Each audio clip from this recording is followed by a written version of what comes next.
Naubos na. Kasuabe, welcome back to the channel kung saan tayo nagre-review ng mga supercars and crazy cars dito sa ating bansa. On today's video, we have here a two-seater sports car from Porsche. Ladies and gentlemen, it's the 2018 Porsche Cayman.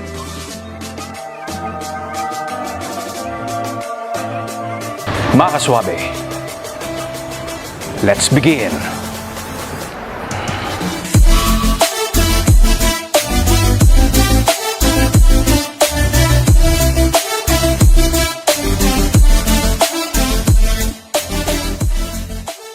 Magandang araw sa lahat ng kasuwabe natin. First of all, nais muna natin pasalamatan Much Better and David San dahil sila ang dahilan kung bakit meron tayong re-reviewin na Porsche Cayman. Sa mga importanteng links nga pala kasuwabe, nandyan lang yan sa pin comment below. Anyway, ang nasa kanan natin ay very identical sa isang Boxster kasi same machine lang naman sila. When you say Cayman, it's a fastback coupe. Pag Boxster naman, yun yung pinaka-roadster na style. This is the third generation that started noong 2005, pero ang Boxster, it started noong 1996. So, this is what you call the 928 platform. Ang pinaka-direct rival nga pala nito kasuwabe ay yung tinatawag na Audi TT.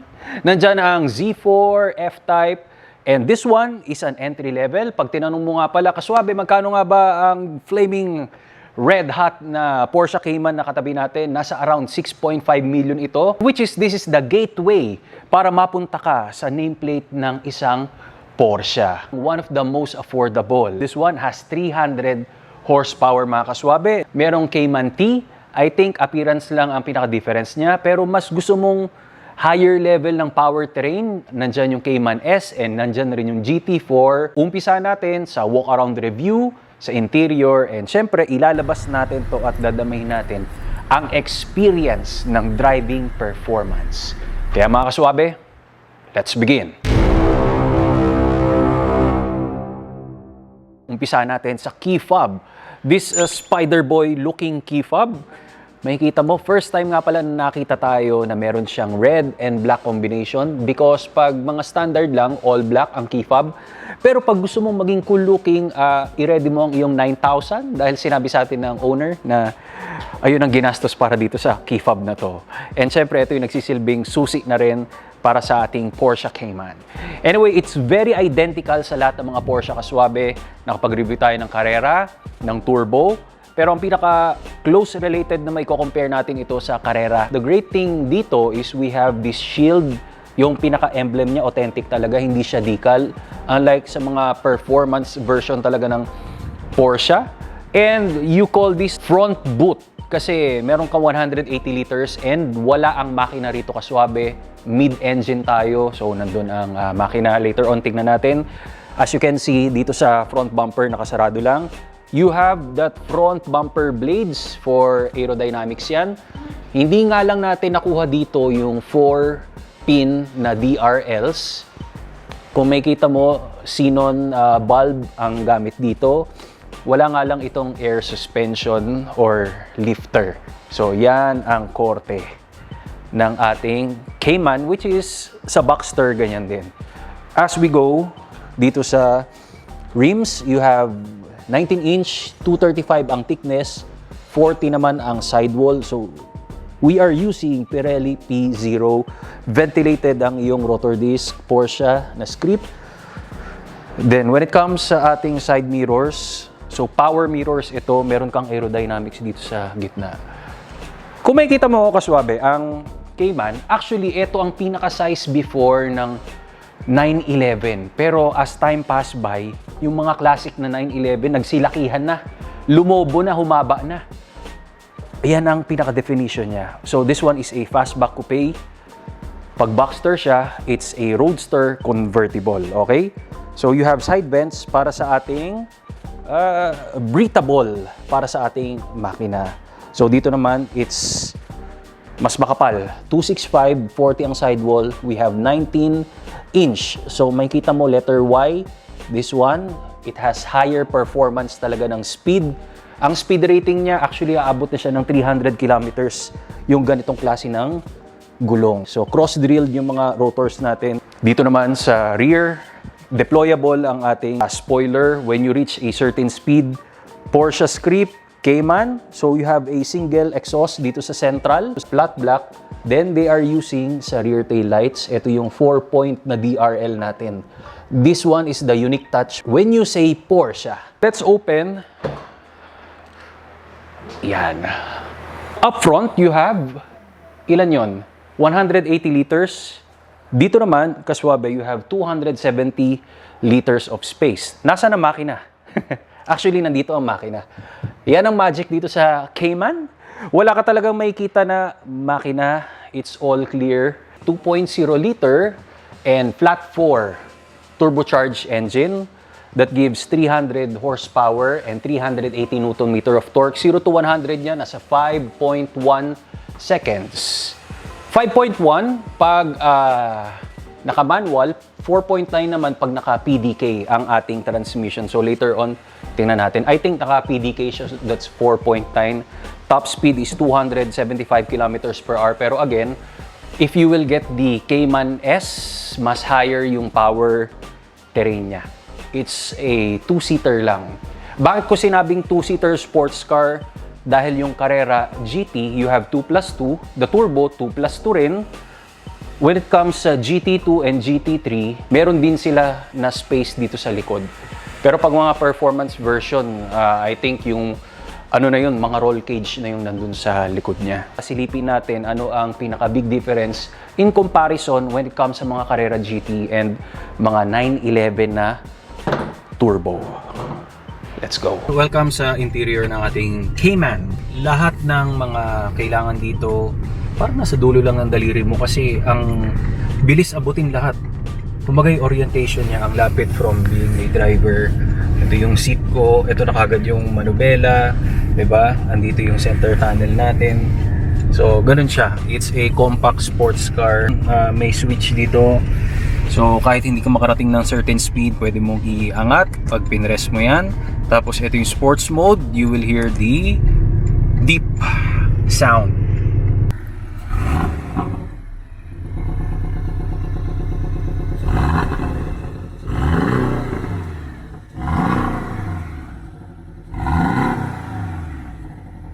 So traction, ito yung automatic engine start, on and off.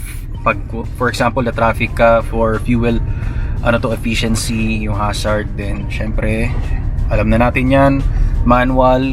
Andito yung PDK na nakalagay, 718. Everything here is black and white. Mas maliit nga lang yung central monitor natin compared sa mga Carrera Gen Turbo. Then yung vents, you have a different style ng vents. Ito, you have a hard plastic. Tapos very nice ang iyong mga cup holder for you and sa driver. Okay? So ano pa yan napapalaki pa to kaswabe.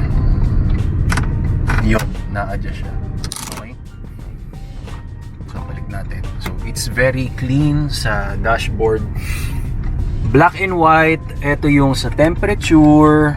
Okay? Ito naman yung sa blower natin. Yan. Car. Map. Home. Yan. Touchscreen naman siya. So, car. Yan. Source. Bluetooth. Sa media. So, you have a lever here to select doon sa ating 3-dial gauge cluster. Unlike sa Carrera and mga turbo, it's 5-dial instrument cluster. Ito 3 lang. You have the speedometer. Tapos ito naman ang ating tachometer, yung rev meter. Tapos ito, i-down natin. So every important infos nandyan. Then maliit lang ang diameter ng steering wheel. You have the paddle shifters. Tapos to engine ignition start on, nandito sa left side. So hindi siya built-in katulad ng mga Carrera and Turbo. Ito naman, maliit lang ang iyong vanity mirror. Okay, I think yun, pag open ng cargo sa likod, sa harap, nandito lang sa ating bandang tread plate na Cayman. Tapos yung lights, ang dali lang, 2-seater lang tayo. And to move, ayan, may space ka dyan. O tara, Let's ride this Porsche Cayman. Lagay na natin sa street to.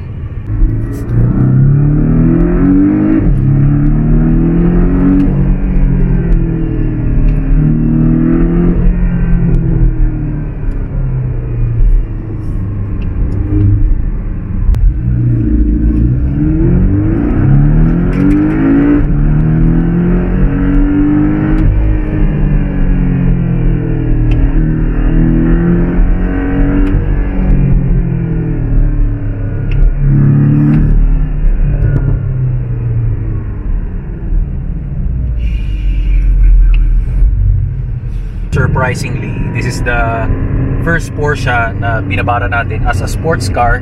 Hindi yung Cayenne, SUV yun. Pero it's very magnificent. Alam mo kung bakit? Kasi while hinahataw namin, ito first gear, second gear, ang natatandaan ko yung Audi R8.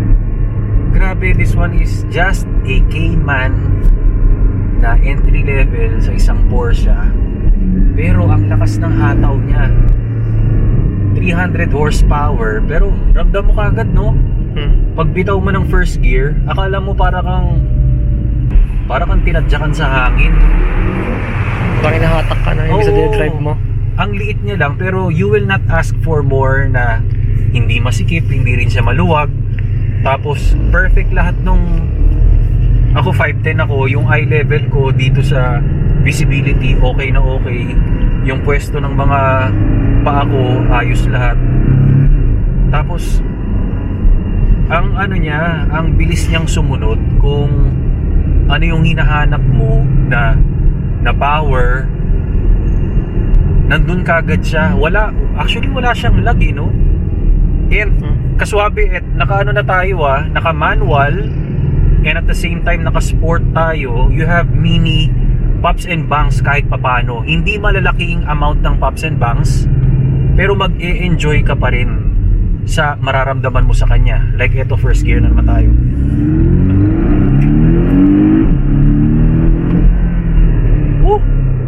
Wala siyang lag, walang delay. As in, at the right point, the right time, yung response niya, it's very quick, very precise. Even the handling, 2018 to, pero Kung open road lang to no? Oo nga kung open road to, ang sarap nito ihataw palabas. As in pa lang, ramdam mo talaga. Parang mas nag-enjoy nga ako kaysa sa Audi R8 diba? Naramdaman mo yun? Dito kompleto yung experience It's a true character of a sports car. Maliit siya, magaan, it's very light. Yung size, okay siya, pero yung power, saktong-sakto lang. We have that Cayman S, 350 horsepower, pero yung 300 horsepower dito, yung start-up. ano niya, it's quick from dig. May mga ganun kasi din. Meron. Pero when it comes sa top speed, doon na minsan nagkakatalo. Pero syempre, we're talking about sa road ng Philippines, hindi naman natin mauubos palagi, di ba? Unless kailangan pumunta ka ng SCTEX, di ba? Mga airport. Pero kung almost 95% gagamitin mo naman to on road, on city, may traffic, ganyan. So yung bugso talaga ng ano niya, enjoy. 0 to 100, perfect yung splash ng power niya. Ang sarap ulit-ulitin, no? Pero alam mo, kahit di na tayo magtagal sa review natin, nakuha na kagad di ba? Na-hit kagad ng Cayman yung sweet spot natin, kaswabe. Ayun, di mo yung road. Nakakiliti. Alam mo yun? Ang maganda na partida, may mga kotse sa harapan natin, pero yung unting burst lang na gano'n, na-enjoy mo talaga. Oo, enjoy mo kagad. So tama yung sinabi nila, Cayman, isa sa mga fun to drive na Porsche, and one of the best handling talaga, no? Oo. Ay, sarap. So kailangan na natin antayin ang Carrera and Turbo GT3, GT2, makapag-drive rin tayo ng maswabe. Pero believe me, Cayman, 2 thumbs up. I-offer ko na ang sarili ko. Ang sarap niyang imaneho. Grabe. Walang lag, diretso blast kagad. Parang Superman mode kagad, oh. You have to be sharp lang sa instrument cluster kasi maliliit talaga yung indication ng mga drive, reverse. So lahat ng Porsche ganun talaga. So ngayon, oh, it's automatic. Oh, dun pa rin eh. Walang ano talaga. Lampalya. Walang down moment. Galing talaga ng engineering ng Porsche. PDK, the best. Yan. So, that's it, Kasuabe. I hope na nag-enjoy ka. Even me, I am very glad na meron tayong Cayman and nalaman natin kung ano talaga yung pinaka behavior and character ng ganitong klaseng sports car. Pag nagustuhan mo to, don't forget to subscribe and hit that notification bell. Many more are coming. Maraming mga ultimate and premium brand ang i-feature pa natin para sa inyo. So God bless. Don't forget to get some merch, more power, and more performance.